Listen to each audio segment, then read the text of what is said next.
ఎందుకని మనం ధ్యానం అనుకున్నాం కదా నిన్న, అక్కడికి వస్తున్న స్లోగా.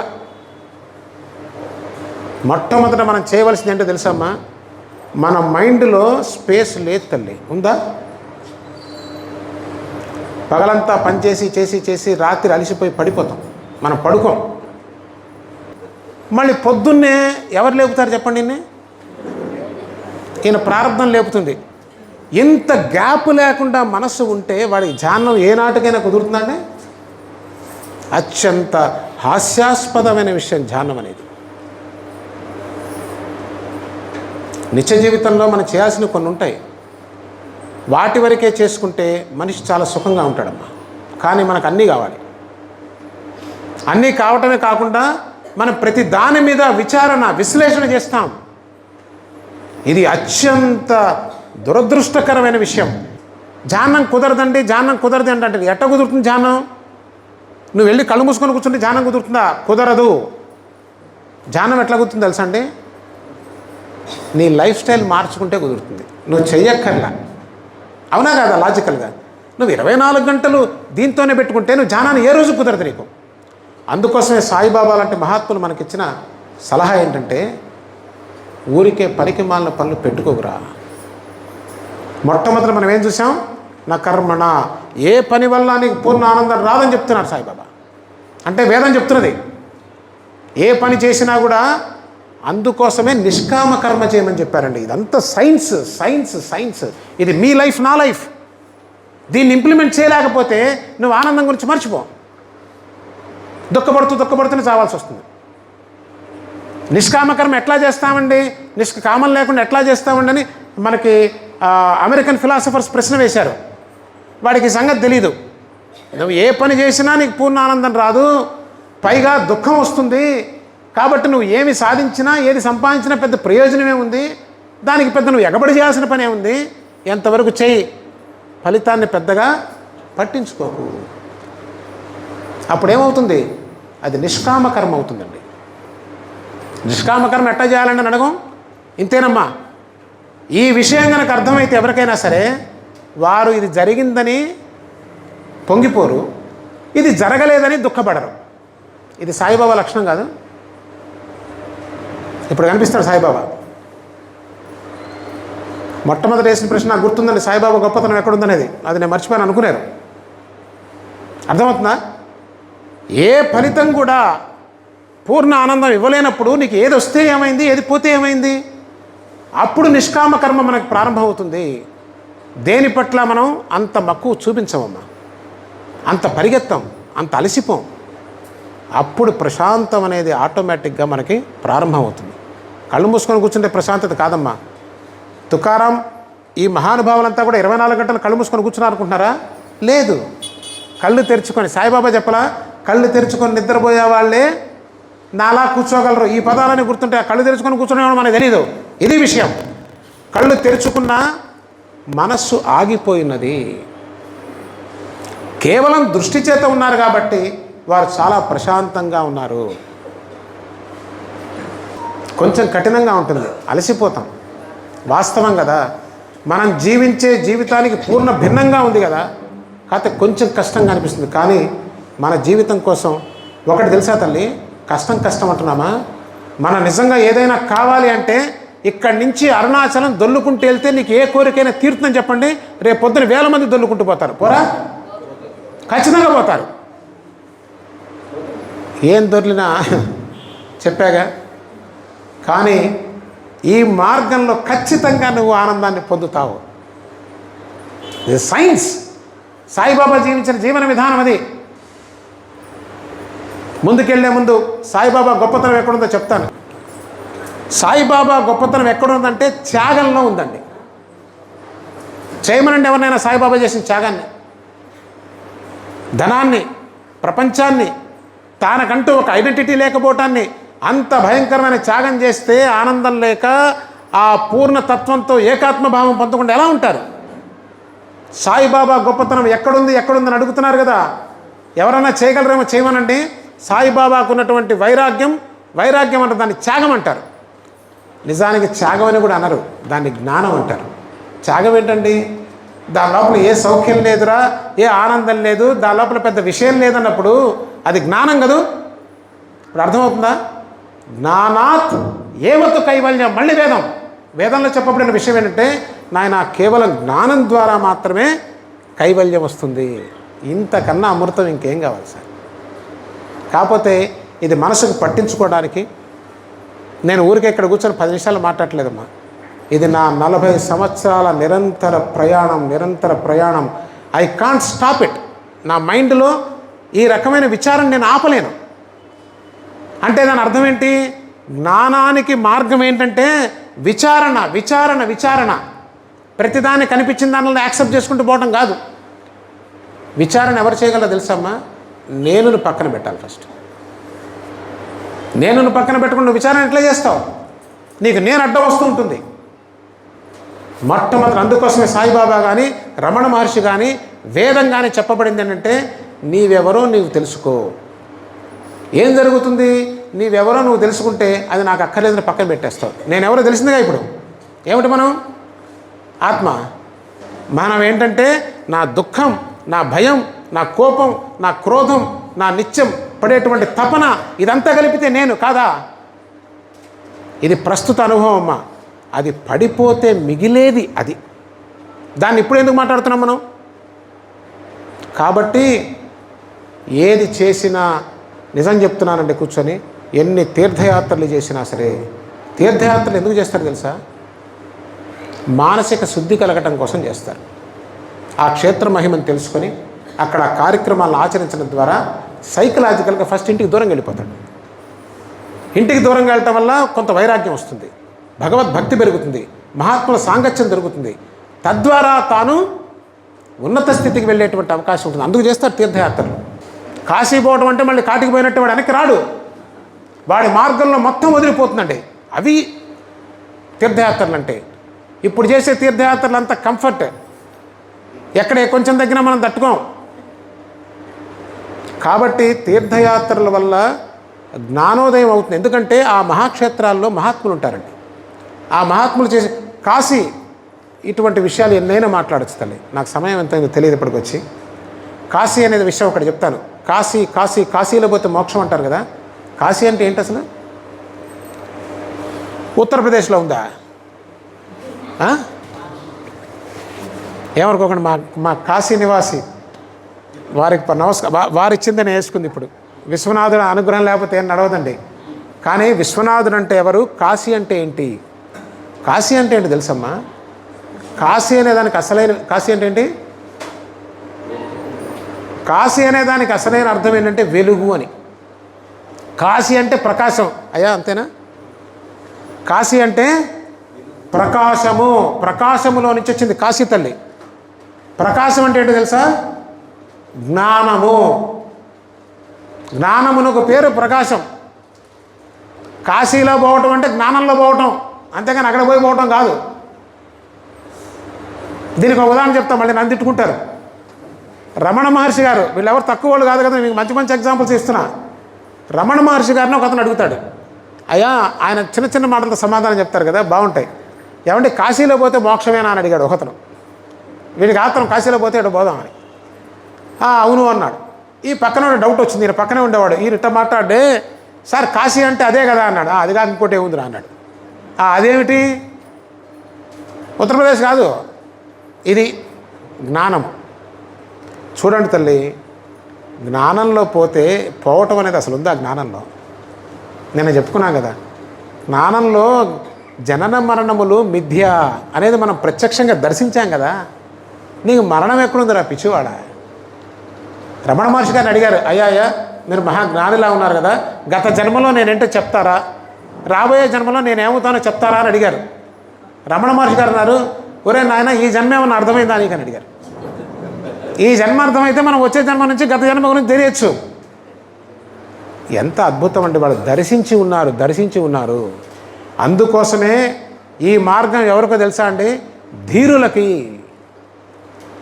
ఆఫ్టర్ ఆల్ ఎప్పుడు ఉంటాడో ఎప్పుడు పోతాడో తెలియని పిఎం వస్తేనే ఇంత పగడబందీ చేస్తున్నారే, అమెరికన్ ప్రెసిడెంట్ వస్తే ఆ సిటీ మొత్తం దిగ్బంధనం చేస్తున్నారే. ఈ మార్గం రాచమార్గం, సాక్షాత్తు పరమేశ్వరుని యొక్క బిడ్డలు నడిచే మార్గం. ఆ మార్గంలో ఎంత అద్భుతంగా ఉంటుంది. ఎవరిని పడితే ఆ మార్గంలోకి రాణిస్తారండి? రానివ్వరు. ఆ మార్గం పూర్తిగా తెరుచుకునేది ఎవరికంటే తుకారాం లాంటి వాళ్ళకి. నిరాశపడుతున్నారా? నిజంగా మనకు కావాలంటే అరుణాచలం వరకు దొళ్ళెళ్తాం కదా, ఇది కావాలని మనకి త్రికరణ శుద్ధిగా ఉంటే ఇప్పుడే ఇక్కడే ఈ దత్త జయంతి రోజునే ఆ తలుపులు తెరుచుకునేటువంటి మార్గం ఉన్నది. శ్రద్ధ, ఇదండి సాయిబాబా చెప్పింది. శ్రద్ధ శ్రద్ధ శ్రద్ధ. ఏది మన శ్రద్ధ అంతా వేరే చోట ఉంది. ఉందా లేదా? నిజమా కదా? నేను ఎక్కడో శ్రద్ధ పెట్టి నాకు ఇది ఎవరో ఓ స్వామీజీనో ఎవరో వచ్చి కాస్త ఇది చెప్పంగానే నాకు అది కావాలంటే అదేమన్నా వస్తువా? నీ జీవితం అరే మరణించిన తర్వాత ఏమవుతుంది నీకెందుకురా పిచ్చివాడా? నిత్య జీవితం ఆనందంలో ప్రతిక్షణం ఓలలాడుతూ మనసుని దాటిన స్థితిలో బ్రతికేటువంటి బ్రతుకు లేనప్పుడు ఇంకా సద్గురువు దగ్గరికి వచ్చానని చెప్పుకోవడం సిగ్గుచేటు. పచ్చిగా చెప్తున్నాను. సాయిబాబా నా తండ్రి అయి ఉంటే నేను ఆయన బిడ్డనై ఉండాలి కదండి. ఆయన బిడ్డ ఎలా ఉండాలి? మహారాజు మాదిరిగా ఉండొద్దు, ఆనందంలో ఉండొద్దు. ఎవడైనా అయ్యా నాకు కాస్త సహాయం చేస్తావు, నేను ఆనందంలో పోవాలనుకుంటుంటే ఏ శబాష్ రా, మన ఏరియానే మనం పోదాం రా అని తీసుకెళ్లేటువంటి శక్తి సామర్థ్యాలు ఉండాలా లేదా? ఏమ్మా వద్దా? ఎప్పుడైతే నేను త్రికరణ శుద్ధిగా నేను సాయిబాబాకి బిడ్డను బాబా చెప్పారా లేదండి సచ్చరిత్రలో? తండ్రికి తగ్గ అన్నీ ఉన్నాయి కదా, మనందరికీ తెలుసు కదా. తండ్రికి తగ్గ తనయులు కండు అని చదువుతున్నావా లేదా మనం? అంటే ఏంటనుకున్నారు? పారాయణలో కంప్లీట్ చేయడం కాదు కదా. నిజంగా ఆయన నా తండ్రి అయి ఉండాలి. నవ్వుతున్నారు కదా. అయిపోయిందా లేదా? 7 రోజులు అయిపోయిందా లేదా? మన సత్యనారాయణ స్వామి వ్రతం అంతా ఏంటో టెన్షన్ సార్, నాకు అర్థం కాదు. పాపం వాడు ఏదో చెయ్యాలని చేస్తారు కానీ లేదమ్మా అట్లా చేయకండి తల్లి, దానివల్ల ఏం ప్రయోజనం ఉండదు. నిజం చెప్తున్నా, మీకు తెలుసు ఆ విషయం. ఇన్నిసార్లు ఎన్ని చేశారు? ఒక్క పారాయణ, ఒక్క 7 రోజులు సాయిబాబా సాయిబాబా సాయిబాబా అంటూ కంటి వెంట ధార వస్తూ అది వింటే వాడు తరించబోతే అప్పుడు నన్ను అడగండి, నేను జవాబు చెప్తాను. సచ్చరిత్ర పారాయణ అంటే ఎట్లా ఉండాలి సార్? ఒక్కొక్క అధ్యాయం నాడుల్ని ముడుల్ని అజ్ఞానాన్ని దహించుకుంటూ పోతుంటే, హృదయం ఓపెన్ అవుతూ ఉంటే, జ్ఞానం సహజ సిద్ధంగా వెల్లివిరుస్తూ ఉంటే, ఆనంద బాట నాకు కనిపిస్తూ ఉంటే, అది కదా అప్పుడు కదా నేను కదా ఆయన బిడ్డను అవుతాను. అలా కాకుండా నాకు నేను వారం పారాయణ అయిపోయిందండి, 2 రూపాయలు దక్షిణ పంపించానండి, నెక్స్ట్ ఏంటి? వాళ్ళు 6 సార్లు చదివేట పారాయణ, ఈ 108 సార్లు. అబ్బా ఇది పెరిగిపోయిందండి. ఇంతకుముందు సత్సంగంలో చెప్పాను షిరిడీలో, పారాయణం అంటే ఏంటో తెలుసమ్మా? 53 అధ్యాయాలు చదవటమా? నీ ప్రశ్నలనే మా ప్రాణం తీస్తున్నాయి సార్, ఏది మీరు ఇట్లా అడుగుతారంటున్నారేమో. 53 అధ్యాయాలు జరిగితే పారాయణ అయినట్టు అవునా కాదా? కాదా మరేమిటి? పారాయణం అంటే ఏంటో తెలుసమ్మా? పారాయణము అంటే దాటుట. పారాయణం అంటే అవ్వలి ఒడ్డమ్మ, అవతలి ఒడ్డుని పారము అంటారు. పారం అంటే అవతల ఒడ్డు, ఆవారం అంటే యువతల ఒడ్డు. మనం యువతల ఒడ్డులో ఉన్నాం, అవతల ఒడ్డుకి పోవాలి. యువతల ఒడ్డు ఏమిటి, అవతల ఒడ్డు ఏమిటి మనకు బాగా తెలుసు. యువతల ఒడ్డు అంటే దుఃఖము, బాధ, భయం, ఈ దరిద్రం అంతా ఉంటుంది. అవతల ఒడ్డు ఏంటి? దివ్యమైనటువంటి ఆనందం ఉంటుంది. ఇది దాటాలి కదా. పారం అంటే అవతల ఒడ్డు, ఆయనం అంటే అవతల ఒడ్డుకు వెళ్ళేటువంటి ప్రయాణము. అంటే మన పారాయణ ఎప్పుడు పూర్తయినట్టు? ఈ సకలము పోయి ఆ దివ్యమైన ఆనందంలో తుకారాం స్థాయికి వెళ్ళినప్పుడు పారాయణ అయినట్టు. ఇప్పుడు చెప్పండి, ఈ పారాయణ ఎంతమంది చేశారు? మీరేంటి సార్ మా ప్రాణం ఇట్ట తీస్తున్నారు అనుకుంటారేమో. వాస్తవం తల్లి. ఎందుకంటే మీరు వేరు విధంగా అనుకున్నా నేనేం బాధపడినమ్మా. ఎందుకంటే నేనేదో మీకు కథలు చెప్పి పిట్టకథలు చెప్పి మిమ్మల్ని మభ్యపెట్టి తప్పట్లు కొట్టా ఉన్నారు, అది వద్దు. ఇంకెన్నాళ్ళు అబద్ధం ఆడతాం? నిజంగా నేను సాయిబాబా బిడ్డనైతే నా బ్రతుకు అలాగే ఉండాలి కదా. అలా ఉన్నప్పుడే ప్రపంచం కూడా గుర్తిస్తుంది. ప్రపంచం గుర్తించడం ఏంటి? నీకు నువ్వు ఆనందంలో ఓలలాడట్లా. కాబట్టి ఈ దత్త జయంతి రోజున సార్ మనకి ఎంత సమయం ఉంది? అయిపోయి అరగంట అయిందా? చాలా సంతోషం. మీకు టైం తెలియలేదంటే నాకు ఆనందం. ఉందా? రైట్ రైట్ రైట్ సంతోషం. అర్థమవుతుందండి. పారాయణం అంటే ఊరికే పుస్తకం తిరగేయటం కాదు తల్లి. ఎవరేమనుకున్నా నాకు సంబంధం లేదు. ఎందుకంటే నాకు ఎవరి సర్టిఫికెట్లు అక్కర్లేదు, ఎవరి అభిమానం పొందాలని నేను కోరుకోవట్లా. నేను ఆయన ఒక్కడ అభిమానం పొందితే చాలు కాదా? ఎవరు అభిమానం పొందాలి చెప్పండి? నిజంగా అందరి అభిమానం పొందుతావు నిజం చెప్తే కదా. ఇబ్బందిగా అనిపిస్తుంది మనసుకి, కష్టంగా ఉందా? ఇప్పుడు నిజాయితీగా మనం ప్రయత్నం చేస్తాం. అప్పుడు ఏం చేస్తాం తెలుసా? ఒక అధ్యాయం తీసుకుంటా.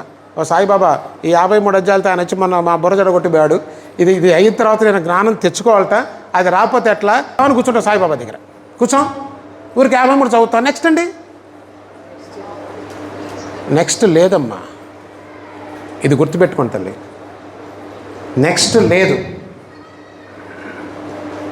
మొదటి అధ్యాయం చాలు తల్లి మనం నిజంగా తరించడానికి. నేను సరదాగా జోక్ చేయటం లేదు, సీరియస్గా చెప్తున్నా. మీకు చూపిస్తా కూడా. సచ్చరిత్ర మొదటి అధ్యాయంలో ఏముంది చెప్పండి నాకు? ప్రపంచమునందు విషయములలో పక్కన పెట్టమన్నారా? ప్రపంచానికి దూరంగా ఉండమన్నారా? అది చేస్తే ఆనందం రాదా అండి? అది చేయకుండా నువ్వు 2వ అధ్యాయం ఎందుకు చదువుతున్నావు? ఎవడో చెప్పాడు పారాయణ అయిపోతే ఉద్యోగం వస్తుందండి. ఉద్యోగం ఎట్లా వస్తుంది? ఉద్యోగం వచ్చిన వాళ్ళంతా దివ్యమైన ఆనందంలో ఏం లేరు. అలా అని చెప్పి నేను నిరాశపరచట్లేదు. ఉద్యోగం చేయాలి, నేను చేశా కదా. కానీ ఉద్యోగమే పరమార్థం కాదు మిత్రమా. కావునా ఉద్యోగం చేసిన వాళ్ళే అందరు ఇక్కడ. పరమార్థం ఏంటంటే ఆనందమే పరమార్థం. ఏం ఉద్యోగం చేశాడండి చోకామేళ? ఏ ఉద్యోగం చేశాడు తుకారాం? మీరు అడగచ్చు, మాట్లాడితే మీరు చోకామేళ తుకారాం తీసుకొస్తారేంటి, మా ప్రాణం తీస్తున్నారంటారేమో. వాళ్ళే ఆనందంగా ఉన్నారు, వేరే వాళ్ళు ఎవరు లేరు. ఉన్నారా? మనకు వాళ్ళే కదా ఆదర్శం. ఎవరో దుఃఖపడేవాడిని నేను ఎట్లా ఉదాహరణ తీసుకుంటా చెప్పండి? నేను చెప్తున్నా తల్లి, మొట్టమొదటి నుంచి కూడా తుకారం అంటే నాకు పంచప్రాణాలు. నాకే కాదు, సాయిబాబా కూడా పంచప్రాణాలు. హారతి తుకారాం అంటే 2 చేతులు దండం పెడుతున్నారు లేదా? సాయిబాబా అసలు ఎవరికి నమస్కారం పెట్టి అరగరు, తెలుసు కదా మీకు. సాయిబాబా ఎవరికి నమస్కారం పెట్టరు. కానీ రాత్రిపూట హారతిలో హారతి తుకారామ స్వామి సద్గురు ధామ అని రాగానే ఏ పొజిషన్లో ఉన్నా సరే సాయిబాబా జాగ్రత్త కూర్చొని 2 చేతులు నమస్కరిస్తూ కూర్చునేవారు. అది కదండి జీవితం, అది కదండి. అది లేనప్పుడు ఏం కావాలి మనకు? అసలు ఏముంటే ఏం ప్రయోజనం? అది అసాధ్యమా? కాదు కాదు, సుసాధ్యం. మీరు మళ్ళీ ఇది చెప్తున్నారు, మాకు చాలా తేలికమ్మా. నిజంగా ఆనందిస్తారు ఎప్పుడైతే తల్లి డివోషన్ అంటాం కదా. డివోషన్ అంటే అర్థం ఏంటనుకున్నారు? భక్తి భక్తి భక్తి తేలికనుకుంటారు. ఓహోహో, డివోషన్ అంటే అర్థం మనకి తెలియదు. డివోషన్ అంటే ఏంటో తెలుసమ్మా? Divide of your self. నీ నుంచి నువ్వు విడిపడటం అండి భక్తి అంటే. భక్తి అంటే స్తోత్రాలు కాదు. బాబా చెప్పలా, గుళ్ళో గంటలు కొట్టడం వల్ల, హారతులు తిప్పటం వల్ల, దీనివల్ల భగవంతుడు లభించడు. దేవాలయంలోనే భగవంతుడు ఉన్నారనుకుంటున్నావా? కానే కాదు, అంతటా ఉన్నాడు. అంతటా చూసినప్పుడు కదా. అంటే ఏంటి భక్తి అంటే? అర్థం ఏంటి? నీ నుంచి నువ్వు విడిపడటం భక్తి.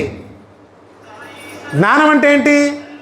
నీ గురించి నువ్వు తెలుసుకోవటం ద్వారా నేను వెళ్ళిపోతుంది. అంటే ఎడు జరిగి వెళ్ళిపోవటమే. ఈ నేను పడడం జరగాలమ్మా.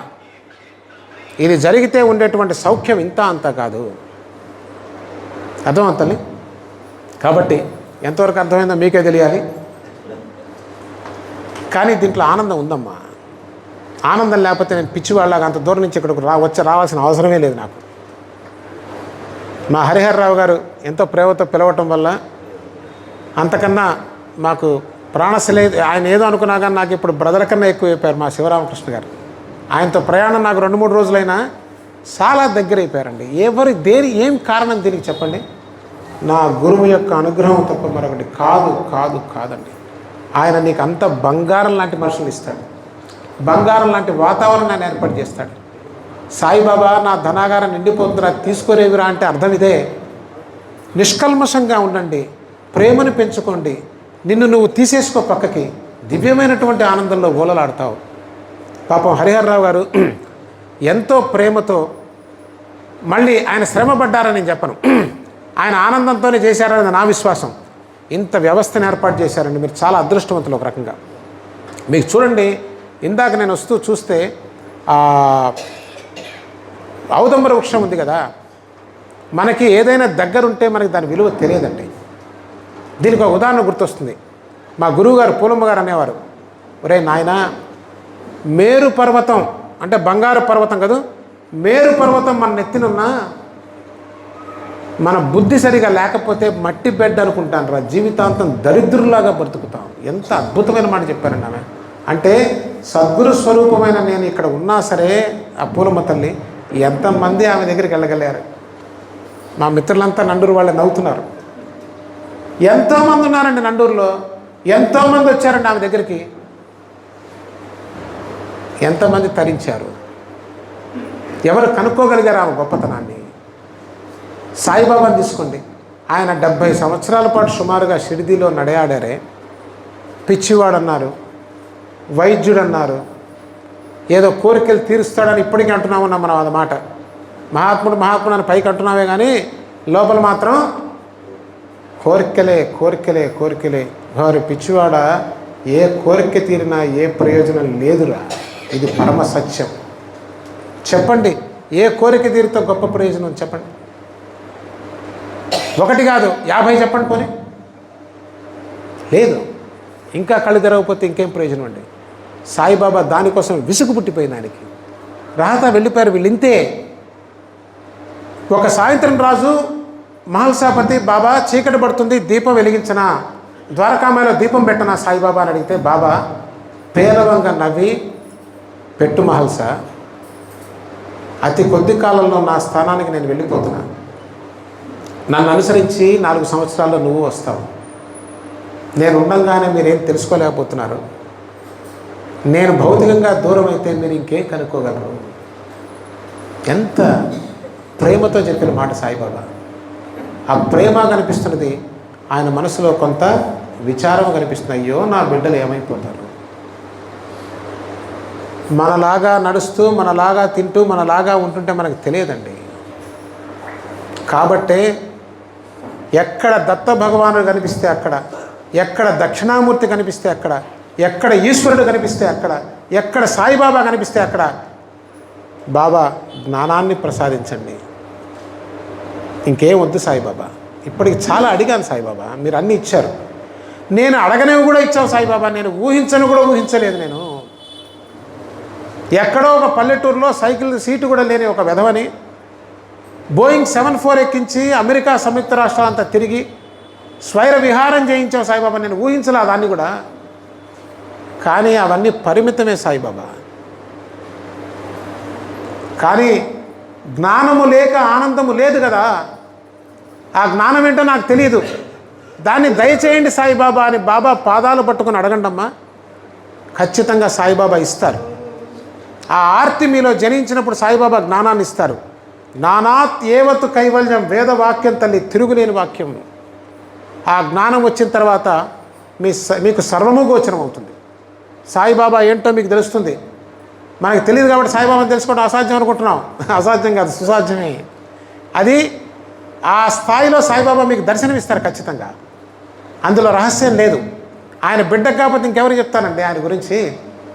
తప్పక చెప్తారు. అదే కాదు, ఈ సృష్టి రహస్యం చెప్తారు, సర్వము చెప్తారు సాయిబాబా. దాంతో వెంటనే మనం అడగాల్సిన తెలుసా, సాయిబాబా అహంకారం బలిసిపోతుందేమో, భక్తిని ప్రసాదించండి. అది బాగుంది.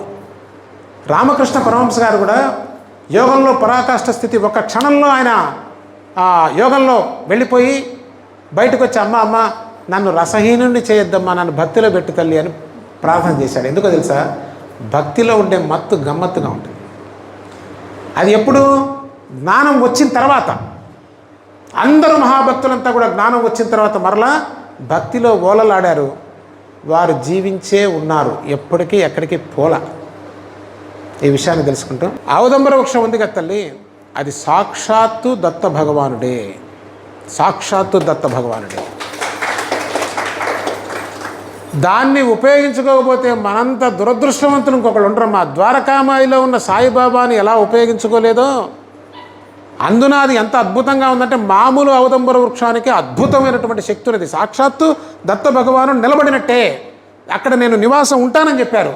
పైగా చూడండి, దీనికి అద్భుతం ఎలా ఉందంటే, కాండం అంతా ఒకటి ఉంది, చక్కగా 3 అంటే ఆయన నిలబడినట్టుగా ఉందమ్మా. సాక్షాత్తు మీరు చూస్తే ఆయన పాదాల దగ్గర మీ తలకాయ పెట్టండి అమ్మా, మీ హృదయాన్ని పెట్టండి. ఇంకా మీరేం చేస్తారు మీ ఇష్టం, మీ తండ్రి దగ్గర ఏం చేస్తారు నేనేం చెప్పను. కాబట్టి ఉన్న అవకాశాన్ని వదులుకోకుండా నిత్యం వచ్చి ఖచ్చితంగా దత్త భగవాను దర్శనం చేసుకోండి. అవకాశం ఉన్న వాళ్ళంతా కూడా అక్కడ మీరు ఆయనతో ఎక్కువసేపు గడపండి. ఖాళీగా ఉంది కదా, ఈ మాట చెప్పిన తర్వాత బిజీ అయిపోతున్నాం, అయినా పర్వాలేదు, అందరికి అవకాశం రావాలి. నిత్యం చెప్తున్నా తల్లి, ప్రతిష్ట కన్నా కూడా ధుని ప్రతిష్ట చాలా గొప్పది. మీ అదృష్టం పండింది ఇక్కడ. మామూలు విగ్రహ ప్రతిష్ఠ చేస్తాం కదా, స్వయంభూ చాలా గొప్పది. ప్రతిష్ట కన్నా గొప్పది స్వయంభూ. స్వయంభూ కన్నా కూడా ధుని ప్రతిష్ఠ చాలా గొప్పది. ఎందుకో తెలుసా అండి, అది జ్ఞానాగ్ని. ధుని అంటే సాక్షాత్తు సాయిబాబా స్వరూపం. మీకు సాయిబాబా స్వరూపము దత్త స్వరూపం పక్క పక్కనే ఉన్నాయి. ఇంతకన్నా భాగ్యం ఏం కావాలండి. చక్కగా సాయిబాబా చుట్టూ తిరగండి. అవకాశం ఉన్నవాళ్ళు, ఇంకా హరిహరరావు గారు అవకాశం ఇచ్చారు, చాలా చోట్ల ఏనివ్వరు సార్. మీరు కొబ్బరికాయ వేసుకోండి అమ్మ. అమ్మగారు చెప్పేవాళ్ళు, మీకు ఏ కష్టం ఉన్నా సరే నాన్న, కొబ్బరికాయ, నవధాన్యాలు, పసుపు, కుంకుమ, అగరబత్తులు, కర్పూరం ఏదైనా ఉంటే మీరు తిరిగేసి దాని చుట్టూ తిరిగి సాయిబాబాకి డైరెక్ట్గా చెప్పినట్లే, ధుని లేకపోతే షిరిడి ఎట్టా అవుతుందా అని చెప్పారు సాయిబాబా. ఆ ధుని కూడా నేను చెప్పారు హరిహరరావు గారు, ఆ షిరిడి నుంచి తీసుకొచ్చి వెలిగించారట. ఎంత భాగ్యం తల్లి. మన సమయం ఎందుకు వృధా చేసుకోవాలి. మన ఖాళీ ఉంది, వస్తాం, అక్కడ కూర్చొని గురు చరిత్ర పారాయణ చేయండి, మీకు సద్గురువు దొరుకుతాడు ఖచ్చితంగా. సాయిబాబానే దర్శనమిస్తారు. అక్కడ ప్రదక్షిణ చేయటం, దత్త భగవానుడితో ఎక్కువసేపు గడపండమ్మా. ఆ భాగ్యం అసలు మామూలు. నేను చేసి చెప్తున్నాను తల్లి, అరుణాచలం వెళ్ళిన దక్షిణామూర్తి కనిపిస్తే ఆయన కోరేది, నేను జ్ఞానాన్ని ప్రసాదించండి స్వామి, ఇంకా ఏమీ వద్దు, ఒక్క జ్ఞానాన్ని ప్రసాదించండి, అది ఉంటే అన్నీ ఉన్నట్టే. ఎందుకంటే చేసే చెప్తున్నాను తల్లి. అలాగే దత్త భగవానుడు స్వయం సహా చక్రవర్తి అయి ఇక్కడ మీ అదృష్టం విరాజిల్లుతున్నాడు. అది పెట్టింది కాదు, ఆటోమేటిక్గా వచ్చింది. ఎవరన్నా పెట్టాడు తెప్పించండి, నాకు తెలియదు ఎవరిని తెప్పిస్తారు అన్నమాట. కాబట్టి ఆయన్ని స్పర్శించండి, నమస్కరించండి, ఆయన అడగండి, స్వామి నా కష్టాన్ని తీర్చండి, తీర్చి నాకు జ్ఞానాన్ని ప్రసాదించండి. అందున వాళ్ళు నేను నిజంగా మధ్యాహ్నం అక్కడ కూడా మేము చాలా ఆనందించాం, కాదంటలేదు, కానీ నేను ఇక్కడికి రాలేదని మాత్రం ఫీల్ అయ్యాను సార్. ఎందుకంటే నాకు సాయంత్రం వచ్చి ప్రదక్షిణ చేసుకుని అదొక ఆనందం నాకు. అమ్మా అన్ని రోజులు ఒక రాగా ఉండవు తల్లి. అమ్మగారు అనేవారు, సాయిబాబా చెప్పింది కూడా అదే, ఒరే 4 ఏళ్లలో నా స్థానాన్ని పోతా అన్నప్పుడు దీపం ఉండంగా ఇల్లు చక్కబెట్టాలమ్మా. మన ఒంట్లో శక్తి ఉండంగా, మన మనసులో శక్తి ఉండంగా, క్షణాన్ని వృధా చేసుకోకుండా, ఎప్పటి వరకు తెలుసా అండి, జ్ఞానోదయం కలిగే వరకు మీరు శ్రద్ధ వహించండి. జ్ఞానోదయం కలిగిన తర్వాత శ్రద్ధ మిమ్మల్ని వహిస్తుంది, మీరు వహించక్కర్ల శ్రద్ధని. కాబట్టి చక్కగా ఇక్కడ వాతావరణాన్ని మీరు వాడుకోండి. ప్రధానంగా నాకు మొత్తం చూసిన తర్వాత నా మనసు పులకరించిపోయింది ఎక్కడంటే ఆ దత్త భగవాను దగ్గర, ఆ ధుని దగ్గర. మొత్తం అక్కడే ఉండాలి. చక్కగా ప్రదక్షిణ చేయటం, అక్కడ కూర్చొని హాయిగా పారాయణ చేసుకోండి. ఆ దత్తస్వరూపమైనటువంటి ఔదంబరానికి చక్కగా ప్రదక్షిణ చేయండి. ఇంకోటి తెలుసమ్మా మీకు, ప్రదక్షిణ చాలా అద్భుతం సార్. అరుణాచలంలో ఏంటి ప్రఖ్యాతి? ప్రదక్షిణ. ప్రదక్షిణలు ఏమవుతుందో తెలుసా అండి, ప్రదక్షిణ ఊరికే వాకింగ్ అని చేయబాకండి. ఒక పేర్లు చెప్తే బాగుండదు, పెద్ద పెద్ద వాళ్ళు వీళ్ళందరూ. నాకు షుగర్ ఉంది ప్రసాద్, నేను ఇట్లా చేస్తూ, చాలా ఫేమస్ ఆమె, షిరిడీలో ఉంటారు. ఆ గురుస్థాన్ ప్రదక్షిణ చేస్తున్నా 2 కలిసి వస్తాయి నేను చెప్పాను. అటువంటి నాకు చెప్పకని చెప్పాను. నువ్వు సాయిబాబా ఆ స్థాయికి దిగజారుతద్దు. దిక్కుమాల షుగర్ సాయిబాబా ఒక నిమిషంలో పోగొట్టగలడు, ట్యాబ్లెట్ వేసుకుంటూ పోతుంది. నువ్వు గురుస్థాన్ చుట్టూ తిరిగేది దీనికోసమా అంటే ఆమె చాలా ఆనందపడిన తర్వాత చాలా మనసు పులకరించింది. ముందు కష్టం అనిపించిన తర్వాత ఆనందపడతారమ్మా. అందుకోసం ఉన్న విషయం ఉన్నట్టు చెప్తుంటా. ప్రదక్షిణ వల్ల ఏమవుతుందో తెలుసా తల్లి, ఇట్లా తిరుగుతాం కదా మనం, we will draw the energy. Secret, మనం అప్రదక్షిణం చేయం. అప్రదక్షిణం చేస్తే దూరం వెళ్ళిపోతాం. ప్రదక్షిణలో ఉన్న గొప్పతనం ఏంటంటే ఆ దగ్గరికి వెళ్తుంటాం. ఎక్కువ మనం చేయవలసింది ఏంటంటే ప్రదక్షిణ, పారాయణం. ఏ మీరు మర్చిపోరు జన్మలో కాదు. పారాయణం అంటే కంప్లీట్ చేయడం కోసం ఎదురు చూడరు. అది అవుతుంటేనే మీరు దూరంగా మీకు తెలిసిపోతుంటుంది. అది మనసు తేలికబట్టం, ఆనందపడటం. తర్వాత ఫైనల్గా ఈ ఆర్కెస్ట్రాని బంద్ చేయాలి తల్లి. మీరు ఎన్ని సాధనలు చేసినా ఈ వెనకాల కామెంటరీ ఉంది చూసారా, ప్రతి దాన్ని కామెంటరీ. మీరు చేయాలని ప్రయత్నించకండి, మీరు దాన్ని గమనిస్తుండండి చాలు. కొన్నాళ్ళకి అదే వెళ్ళిపోతుంది. ఒరే కామెంటరీ జరుగుతుందే అని మీరు చూస్తుండండి, కొన్నాళ్ళకి ఆగిపోతున్నది. మీ ప్రయత్నం అక్కర్లా. అప్పుడు సహజ సిద్ధంగా ధ్యానం జరుగుతుందమ్మా. ధ్యానం చేయటం కాదు, ధ్యానం జరుగుతుంది. అటువంటిది ఇటువంటి ప్రదేశాల్లో వచ్చి మీరు కూర్చోండి. కళ్ళు మూసుకుంటారు కదా, ఇది ఆర్కెస్ట్రా మొదలు పెడుతుంది కదా, మీరు ఆపడానికి ప్రయత్నం చేయబాకండి, ఆర్కెస్ట్రాను చూస్తుండండి. Last and final. మన దుఃఖానికి పుట్టే స్థలం ఏంటంటే మన రియాక్షన్ అమ్మా. ఒక సంఘటన జరిగింది అనుకోండి సార్, ఒకటేదో జరుగుతుంది, దానికి నేను రియాక్ట్ అవుతాను చూసారా, అది నా దుఃఖం పుట్టిస్తుంది. ఉదాహరణ చెప్తా. నేను బయట మామూలు కారులో పోతుంటాం, ఎవడో పక్క నుంచి పోతుంటాడు, వాడు ఎక్కడికి వెళ్ళొచ్చావురా, పనికి మాలలో అందరూ వస్తారా తిట్టాడు అనుకోండి, నేను కేవలం దాన్ని అట్లా చూసి ఆర్కెస్ట్రా స్టార్ట్ చేయలేదనుకోండి, వీడెవడు అది మొదలు పెట్టలా, కేవలం చూసి నేను వెళ్ళిపోతున్నా, దుఃఖం ఉంటుందా? సింపుల్. ఈ క్షణం నుంచే స్టార్ట్ అవుతుందమ్మా. దత్త జయంతే సుముహూర్తం. ఈ క్షణం నుంచే ఆర్కెస్ట్రా ఆపేస్తే మీలో ధ్యానం సహజంగా జరుగుతుంది. ఇది పరమ రహస్యం చెప్తున్నా తల్లి. దత్త భగవాన్ యొక్క అనుగ్రహం వల్ల ఈ రోజున నా చేత మీ మనసులో ఇది మాత్రం జ్ఞానము ద్వారా మాత్రమే సౌఖ్యమని, ఆ మార్గాన్ని చూసేటువంటి దిశగా మన యొక్క దృష్టి నడిచింది. కాబట్టి అందరూ నేటి నుంచే, రేపు కాదు, నేటి నుంచి ఈ క్షణం నుంచే ఆర్కెస్ట్రాను బంద్ చేస్తే సహజంగా ధ్యానం ప్రారంభమవుతుంది. దగ్గర దవ్వండి, short cut to Sadguru. Shri Sachchidananda Sadguru Sainath Maharaj కీ జై. స్వస్తి.